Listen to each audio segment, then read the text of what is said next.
네 번째 치매 이야기. 2023년 12년 동안 요양보호사로서 여러 치매 어르신들을 요양하면서 겪고 생각한 치매 이야기입니다. 부모님께 뇌 MRI 찍어 치매 조기 검진시켜드리는 가장 큰 효도 선물하세요. 2020년 3월 25일 방영된 생로병사의 비밀에 치매 노인의 뇌는 첫째, 뇌가 줄어든다. 둘째, 뇌는 베타 아밀로이드와 타우 단백질이 쌓이고 엉겨 있다고 했다.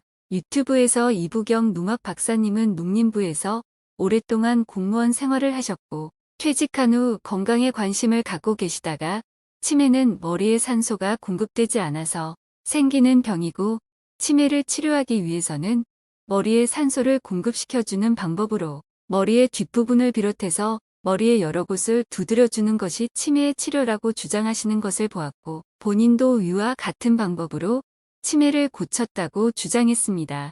2023년 저의 어머니는 91세입니다. 어머니가 87세에 골반을 다쳐 여러 병원을 전전하게 되었습니다. 어머니가 고령이라 골반의 치료에 대해 의사마다 의견이 달랐습니다.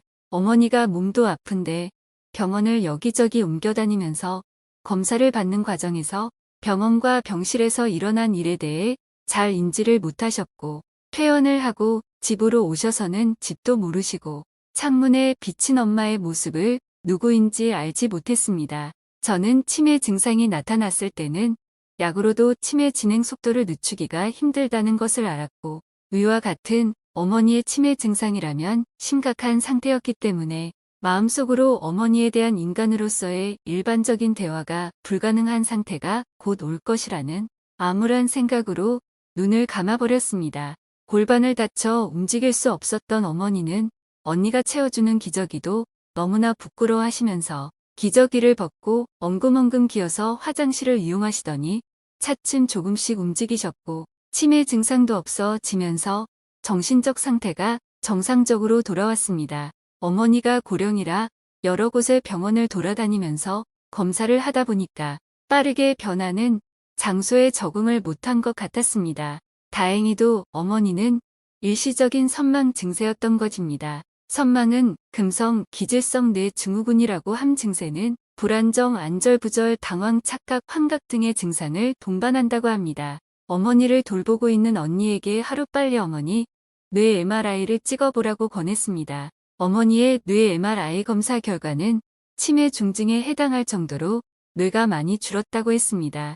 2023년 1월 91세인 어머니는 치매 증상이 특별히 나타나고 있지는 않습니다. 아버지는 작년 추석에야 처음으로 가족끼리 집에서 화투놀이 하는 것을 허락하셨습니다. 어머니는 농사일도 열심히 하셨고 틈틈이 마을회관에서 친구분들과 화투놀이를 즐겼습니다. 코로나로 마을회관에도 가시지 못하니까 주말마다 자녀들과 화투놀이를 하는데 어머니의 화투 실력은 마을회관에서 갈고 닦은 실력으로 자녀들에게 절대 뒤지지 않는 실력입니다. 어머니가 뇌 MRI 검사에서 중증 치매라고 할 정도이지만 심각할 정도의 치매 증상이 거의 나타나지 않는 것은 어머니는 지나가는 말씀으로 평상시 머리가 아프면 머리가 아프지 않을 때까지 머리를 계속 두들겼다고 합니다.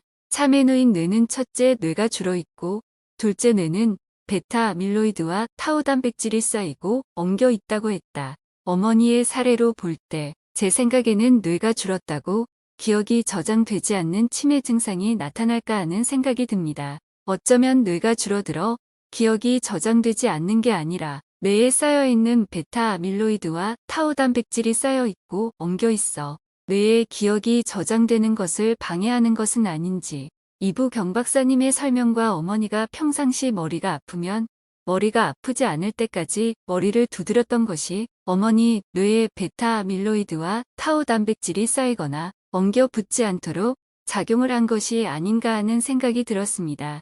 부모님께 뇌 MRI 찍어 치매 조기 검진시켜드리는 가장 큰 효도 선물하세요. 제 이야기 들으시고 치매 조기 검진에 대해 많은 사람들에게 전해주세요. 치매 조기 검진 받고 건강하고 행복한 삶을 사시기 바랍니다.